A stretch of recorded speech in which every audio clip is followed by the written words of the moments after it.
Hello बच्चा party. आज हम लोग पढ़ेंगे कुलम्स लॉ। क्या कहता है कुलम्स लॉ कि हमें यहाँ से मेजर करना है force on one charge due to other charge.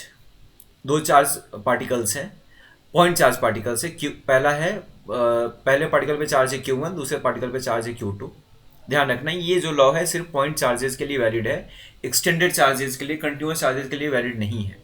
Okay, तो क्या कहता है कि ये चार्ज Q1 Q2 वाले चार्ज पे फोर्स लगाएगा F, और Q2 Q1 वाले चार्ज पार्टिकल है उस पर फोर्स लगाएगा F। मैग्नीट्यूड वाइज चार्ज जो फोर्स लगेगा, एक चार्ज दूसरे चार्ज पे जो फोर्स लगा रहा है वो दोनों मैग्नीट्यूड वाइज सेम ही होगा। डायरेक्शन अपोजिट है, क्योंकि यहाँ पे लाइक चार्जेस हैं तो रिपेल करेंगे, अनलाइक चार्जेस हैं तो क्या करेंगे, अट्रैक्ट करेंगे। तो उसमें हम आगे आएंगे। मैग्नीट्यूड वाइज जो फोर्स है, ये force is proportional to product of charges Q1 Q2, and force is proportional to 1/r²। तो अगर इसको हम कंबाइन करें तो क्या हो जाएगा, force is proportional to Q1 Q2 by r²। Proportionally constant लेके आते हैं हम लोग, force equals to K Q1 Q2 by r²। हम लोग ग्रेविटेशन चैप्टर में पढ़ चुके हैं कि अगर दो मासेज हैं M1 M2, दोनों के बीच में सेपरेशन R है, तो जो यहाँ भी फोर्स का था, force is proportional to M1 M2 and force is proportional to 1/r²। तो यहाँ से कंबाइन किए थे, force is proportional to M1 M2 by r²। अब यहाँ से प्रोपोर्शनलिटी कांस्टेंट आया था G M1 M2 by r²। Gravitation में जो प्रोपोर्शनलिटी कांस्टेंट है वो G है, और यहाँ पे कुलम्स लॉ में जो प्रोपोर्शनलिटी कांस्टेंट है वो K है। बस डिफरेंस ये है कि ये G is universal gravitational constant है, जिसका वैल्यू हम क्लास 9th में पढ़ चुके हैं। ये K यूनिवर्सल ग्रेविटेशनल कांस्टेंट नहीं है, दिस डिपेंड्स अपॉन मीडियम। मतलब क्या है कि ये जो फोर्स बिटवीन टू मासेज है, ऑब्वियसली यहाँ पे एक मास दूसरे मास को हमेशा अट्रैक्ट ही करेगा। तो ये जो फोर्स है, ग्रेविटेशनल फोर्स, हमेशा अट्रैक्टिव नेचर है, और ये मीडियम के साथ चेंज नहीं होता है। मीडियम अगर बदलेगा तो ग्रेविटेशनल फोर्स एक ऑब्जेक्ट पे दूसरे ऑब्जेक्ट द्वारा जो लगाया हुआ फोर्स है वो चेंज नहीं होगा। लेकिन अगर दो चार्जेस हैं और पॉइंट चार्जेस हैं, अगर उसको एक मीडियम में समझ रखा गया है और उसको निकाल के दूसरे मीडियम में हम कर दे, तो क्या हो जाएगा, फोर्स बदल जाएगा। क्यों? क्योंकि मीडियम से फर्क पड़ेगा। तो ये मीडियम का इफेक्ट कौन लाता है, ये क्यों? क्योंकि चार्ज तो बदलेगा नहीं, Q1 Q2 चार्ज नहीं बदल रहा है, सेपरेशन हम R सेम ही रख रहे हैं। तो हमें किस पे ध्यान रखना है, मीडियम से हमें पता करना है। मीडियम को पता करने के लिए हमें K के बारे में पता करना है। तो अभी हम लोग पढ़ेंगे कि मीडियम का कैसा इफेक्ट आता है। तो चलो देखते हैं क्या है।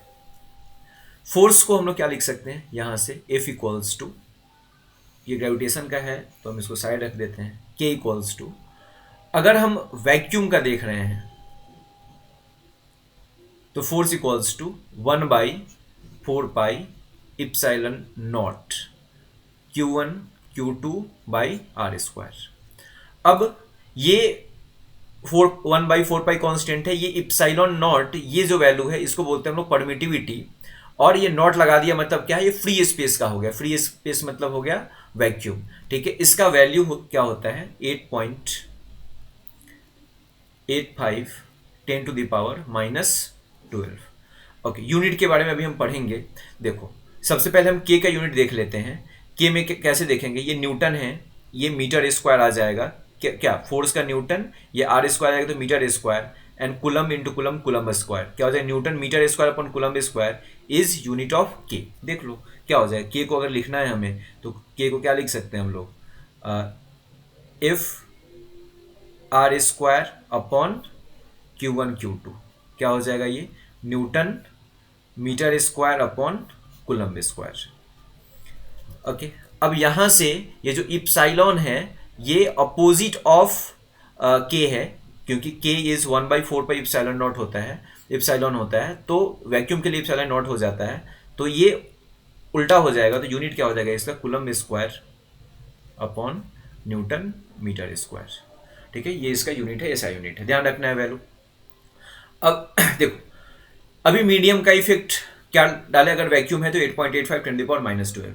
अगर मीडियम बदला तो हम क्या करेंगे, जैसे हम लोग ऑप्टिक्स में पढ़ चुके हैं, रे ऑप्टिक्स में, कि मीडियम बदलेगा तो स्पीड ऑफ लाइट बदलता है, तो उसके लिए हम लोग क्या पढ़ते हैं, म्यू वैल्यू पढ़ते हैं, रिफ्रैक्टिव इंडेक्स। और क्या होता है, mu is speed of light in vacuum upon speed of light in medium. तो कुछ एब्सोल्यूट हम लोग सेट करते हैं कि हाँ एक के रेफरेंस में हम दूसरा फाइंड करेंगे। तो इसी तरह हम लोग यहाँ भी एब्सोल्यूट सेट किए हुए हैं कि ये इप्सिलॉन नॉट ये रेफरेंस वैल्यू है, इसके रिस्पेक्ट में हम दूसरे मीडियम का फाइंड करेंगे क्या, इप्सिलॉन मतलब परमिटिविटी। तो परमिटिविटी ऑफ मीडियम अगर हम लोग ईएम है हमें फाइंड करना है, तो हम लोग सबसे पहले क्या करेंगे, जैसे वहाँ पे क्या था, refractive index speed of light in vacuum upon speed of light in medium, यहाँ पे क्या है इस permittivity of medium upon permittivity of free space.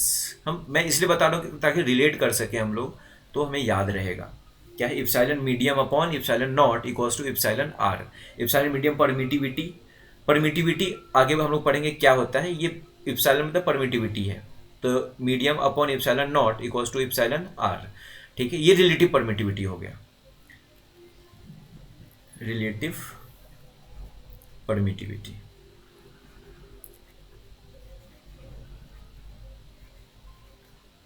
ठीक है, तो इप्सिलॉन मीडियम को क्या बोलेंगे हम लोग, epsilon naught into epsilon R. ठीक है, अब अगर किसी मीडियम में हम लोग फोर्स देखेंगे, तो चलो अभी हम लोग नेक्स्ट स्लाइड पे देखते हैं। फोर्स अगर दो चार्जेस को हम लोग मीडियम में डालें, ये Q1 है, Q2 है, अगर किसी मीडियम में चारों तरफ कोई मीडियम है, पहले हम लोग वैक्यूम में रखे थे, अभी कोई मीडियम है, मतलब it is समर्ज्ड in any medium. Okay, तो क्या हो रहा है कि जो फोर्स होगा 1/4 epsilon medium Q1 Q2 by are square. अब इप्सिलॉन मीडियम को हम लोग क्या लिख सकते हैं, पीछे वाले स्लाइड पे हम लोग देखे थे, इप्सिलॉन मीडियम के लिए क्या हो जाएगा, epsilon naught into epsilon R.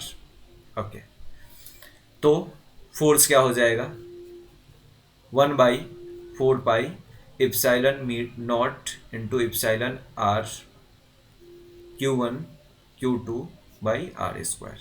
ठीक है, अब ये जो पोर्शन है 1/4 epsilon naught Q1 Q2 by are square, ये तो हमारा पहले का फोर्स है। चलो इसको हम अलग रखने के लिए इफ नॉट लिख देते हैं फर्स्ट केस में।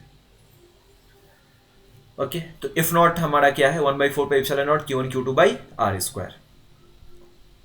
यहां से हमारा जो एफ आ जाएगा क्या हो जाएगा, F will be equal to F naught upon epsilon are.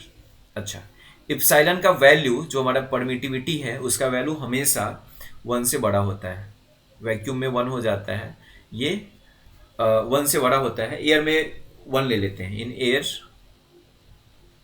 It is epsilon R is 1। ठीक है, ये एग्जैक्टली 1 नहीं होता है, अप्रोक्सीमेटली 1 होता है, लेकिन हम लोग ले लेते हैं इसको 1। तो क्या हो जाएगा, force is equal to F naught upon epsilon R. Obviously क्या हो जाएगा कि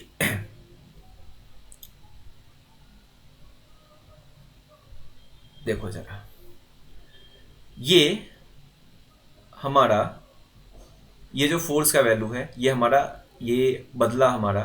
ठीक है, तो ये वैल्यू हमारे इप्सिलॉन आर से हम डिवाइड कर रहे हैं, इप्सिलॉन आर से डिवाइड कर देंगे, यहाँ पे फोर्स यहाँ पे आ जाओ, हाँ इप्सिलॉन आर से हम लोग डिवाइड कर रहे हैं, ये हम डिवाइड कर रहे हैं, बड़े वैल्यू से डिवाइड कर रहे हैं, तो हमारा फोर्स क्या हो जाएगा, रिड्यूस कर जाएगा।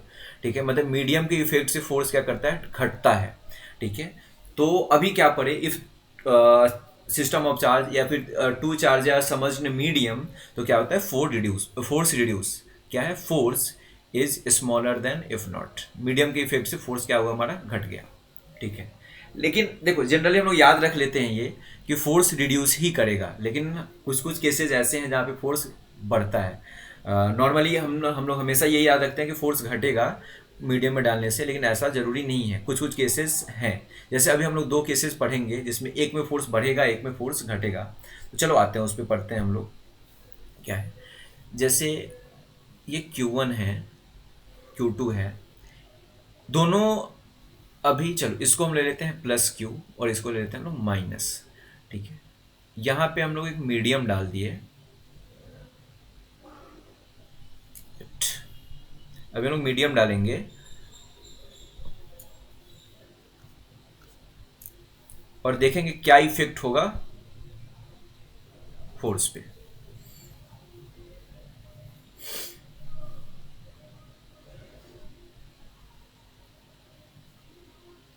चलो ध्यान रखना, ये माइनस चार्ज है, माइनस है, ठीक है।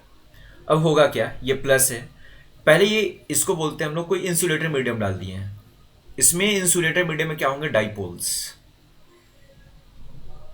Negative positive, negative positive, negative positive, negative positive, negative positive, ये डाइपोल्स होंगे।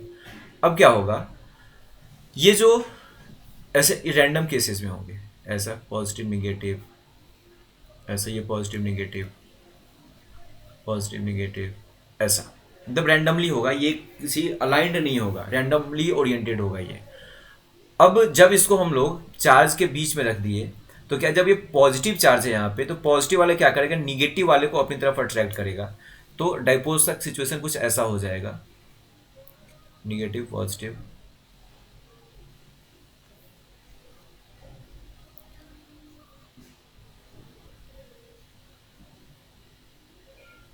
सॉरी ये निगेटिव है और ये पॉजिटिव है, ओके।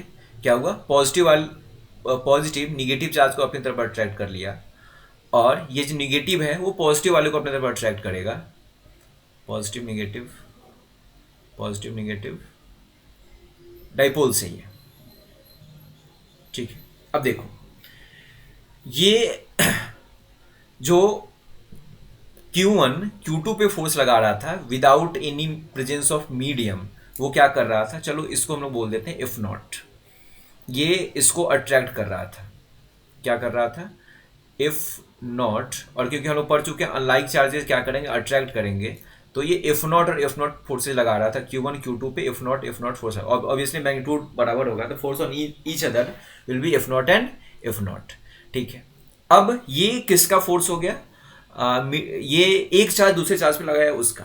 अब जो मीडियम आया है, तो मीडियम के कारण भी फोर्स क्या, क्योंकि ये निगेटिव चार्ज है, ये पॉजिटिव चार्ज है, मीडियम के कारण फोर्स इधर आ रहा है, और यहाँ पे ये पॉजिटिव है, ये निगेटिव है, मीडियम के कारण भी फोर्स कहाँ लग रहा है, इधर लग रहा है।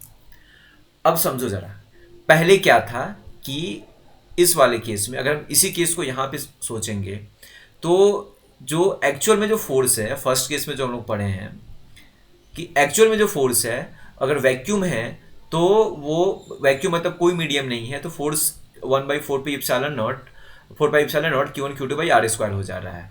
लेकिन अगर मीडियम में डाले तो ये रिड्यूस किया इप्सिलॉन आर से, मतलब एक्चुअल में हो क्या रहा था कि फोर्स दोनों एक दूसरे पे सेम ही लगा रहा था, 1/4 पे इप्सिलॉन नॉट, मतलब फोर्स चेंज नहीं हुआ, मीडियम के कारण वो फोर्स रिड्यूस हो गया है, ठीक है।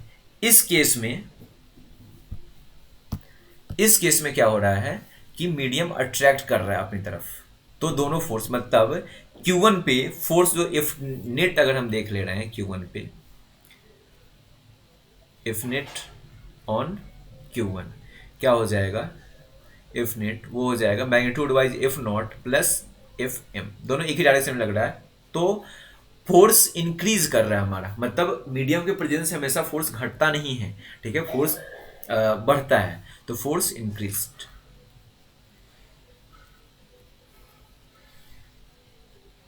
एक और केस करेंगे हम लोग, लास्ट केस आज के वीडियो में, और फिर हम लोग समझेंगे कि एक कैसे फोर्स चेंज हो रहा है। चलो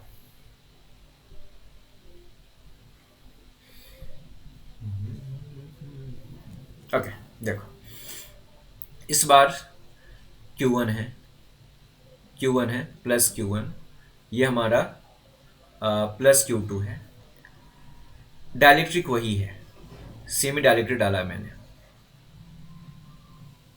अब एक बार मैं एक्सप्लेन कर चुका हूँ कि डायलेक्ट्रिक अलाइंड होंगे और नॉर्मली अलाइंड होंगे, ये डिसअलाइंड होंगे और रैंडम होंगे, ये अलग अलग डायरेक्शन में होंगे, ठीक है। लेकिन जैसे ही चार्ज का प्रेजेंस आया, क्या हुआ, पॉजिटिव क्या करेगा, निगेटिव को तो अपनी तरफ लेके आएगा, तो डाइपोल्स का जो निगेटिव पार्ट है वो इधर रहेगा, negative negative positive, negative positive, यहाँ पे पॉजिटिव है, निगेटिव इधर रहेगा, पॉजिटिव ऐसा, negative positive, negative positive, negative positive, negative positive, ठीक है। अब क्या है, क्योंकि अभी लाइक चार्ज हैं तो रिपेल करेंगे, तो Q1 पे जो इफ नॉट है वो किधर लग रहा है, इधर की तरफ लग रहा है एफ नॉट, ठीक है। ये Q1 Q2 Q0 Q1 को रिपेल किया है, बट जो मीडियम के कारण है, मीडियम क्या है, ये निगेटिव चार्ज है, ये पॉजिटिव चार्ज है, मीडियम के कारण क्या हो जाएगा, वो अट्रैक्ट होगा। चलो तो इसको मैं करा दे रहा हूं अट्रैक्ट, ये हो जाएगा हमारा एफ मीडियम। अब नेट फोर्स ऑन Q1 अगर देखें हम लोग, तो क्या होगा, F net equals to F naught minus F M. मतलब फिर से क्या हो जाएगा, फोर्स रिड्यूस कर गया। मतलब ऐसा जरूरी नहीं है कि फोर्स हमेशा घटेगा बढ़ेगा, ऐसा कुछ भी हो सकता है। हमें ध्यान रखना है जो मीडियम का इफेक्ट है वो क्या करेगा। तो अगर आपने अगर याद रखा है कि फोर्स मीडियम के इफेक्ट से घटता ही इलेक्ट्रिक फोर्स, तो ऐसा कुछ नहीं है, वो बढ़ेगा भी घटेगा, घटेगा भी। अगर अनलाइक चार्जेस हैं तो फोर्स क्या हो रहा है, घट रहा है। जैसे पीछे वाले केस में हमने देखा था कि यहाँ पे अनलाइक चार्जेस थे Q1 और ये माइनस Q2 था, यहाँ पे ये माइनस Q2 था और ये प्लस Q1 था। तो अगर अनलाइक चार्जेस हैं तो फोर्स क्या हो रहा है, इंक्रीज कर रहा है, ठीक है। और अगर लाइक चार्जेस हैं तो फोर्स क्या हो रहा है, घट रहा है। किस केस में घट रहा है, जब बीच में समझ नहीं है, ये दोनों चार्जेस समझ नहीं है, ये बीच में एक डायलेक्ट्रिक बोल सकते हैं इसको, एक इंसुलेटर है, एक डायलेक्ट्रिक हमने डाला है, तब ये फोर्स का ऐसा चेंज हो रहा है। ओके, तो ये बहुत इंपॉर्टेंट कॉन्सेप्ट है, इसको ध्यान रखना है। Okay, thank you.